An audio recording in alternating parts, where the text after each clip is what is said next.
resources. So I think this is a very fundamental thing, and we think this trend will continue.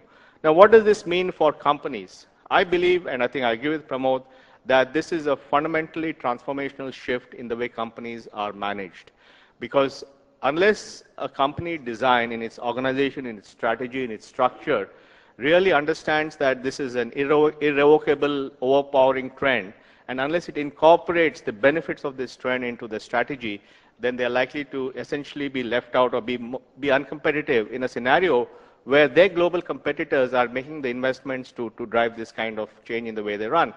Because if you were to think about it, if you were to think about how you would run companies today, you would really, and you were starting with a clean sheet of paper, and you wanted to design it, you would really design the companies very differently. You would say, where does it make sense in this globalized world? Where do I produce what it makes sense to produce? Because you can produce anywhere, and again, with the advent of global logistics, global supply chain, and so on, it's much easier to produce anywhere and ship it. Therefore, where would you make that?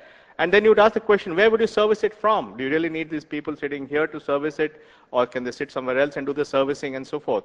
And then you also realize that once you start thinking of a globally dispersed production and service supply chain, then clearly there's a huge role for technology in making that supply chain possible, because you have to have a global view of what's happening in the world in terms of information, in terms of products, in terms of shipments, in terms of service levels. And therefore, you have to really, the way you use information, the way you use technology takes a dramatically different level, because you're using it in a far more strategic way, in a way to really run the company almost on a real-time basis by understanding what's happening across the world. And therefore, it's no longer information processing as a cost, it's information processing as strategy, information processing as a way to profit from that. And today, if you look at some of the best companies in the world, they're really very, very good at running these global organizations with global supply chains and using that information very effectively. I mean, if you look at what makes a great retailer from an ordinary retailer, it's all about the fact that the great retailer has a much better ability to use information, whether it's information at the point of sale, where they know exactly who is buying which product on what day in what store, or whether it's information about the supply chain. It's about knowing, where exactly which SKU is on which carton, in which ship, in which part of the world, or whether it's, doing the whole issue of data mining, which is understanding trends of what's selling so that they can decide what new things they can offer. So when you look at all these things, you realize that ultimately what distinguishes companies will be the way that they use information and the way they leverage the globalization of manufacturing and services. And therefore, this has a huge impact, and which means that, and that's the conversation that we are having with our customers, which is, how do all these mega trends affect you? What is the fundamental transformational implications of all this? What does it mean to what you produce, where you produce it, how you service it, where you sell it, what kind of products you make? Let's take an example of mobile phones. I mean, for a long time in the mobile industry, it was about making the phones more feature-rich. It was about adding digital cameras and all kinds of MP3 players and so forth. But today, when you have, between India and China, you have a consumption of 12 million mobile phones a month, which is the demand for phones.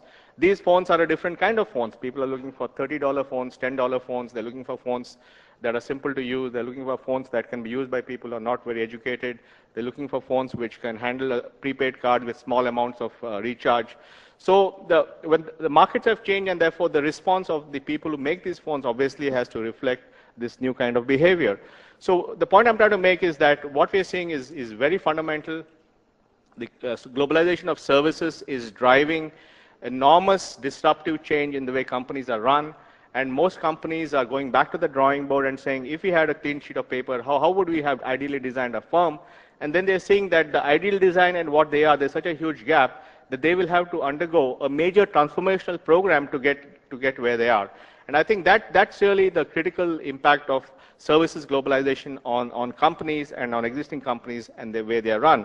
And then finally, the other aspect of services globalization, apart from the macro aspects, is the point that Pramod mentioned, that one is how will services globalization affect existing companies? In other words, how will existing incumbent firms have to transform themselves to leverage the power of service globalization?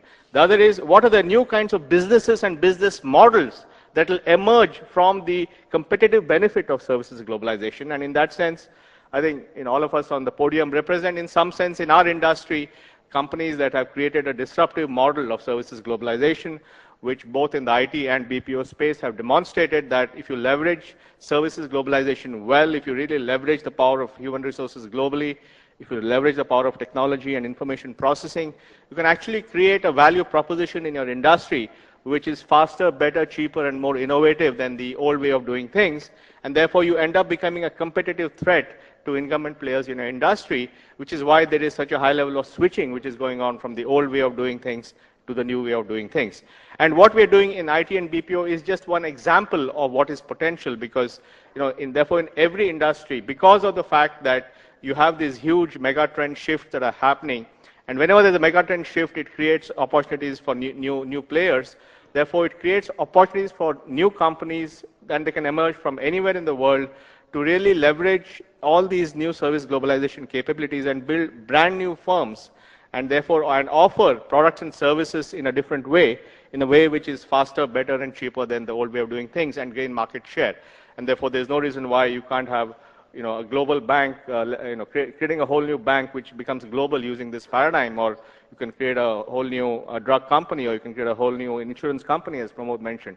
So I think that's the other dimension, which is, one is, how does services globalization have a transformational imperative and impact on existing firms? And I think that's a big part of it, because existing firms represent trillions of dollars of sales and market capitalization, and therefore how they leverage services globalization in the most effective and strategic way to change themselves is big opportunity for all of us, and is a big trend which we're going to see played out over the next 20, 30 years.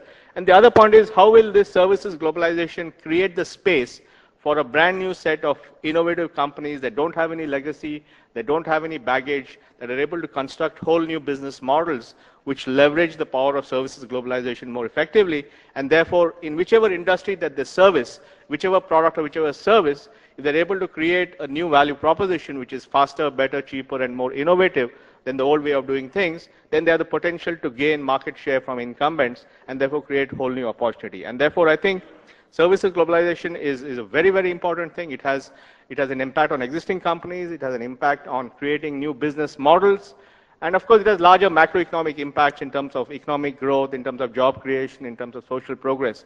So I think services globalization is really a much bigger thing than people realize, and I think what we are seeing now is just the early days of a huge mega trend. Thank you very much.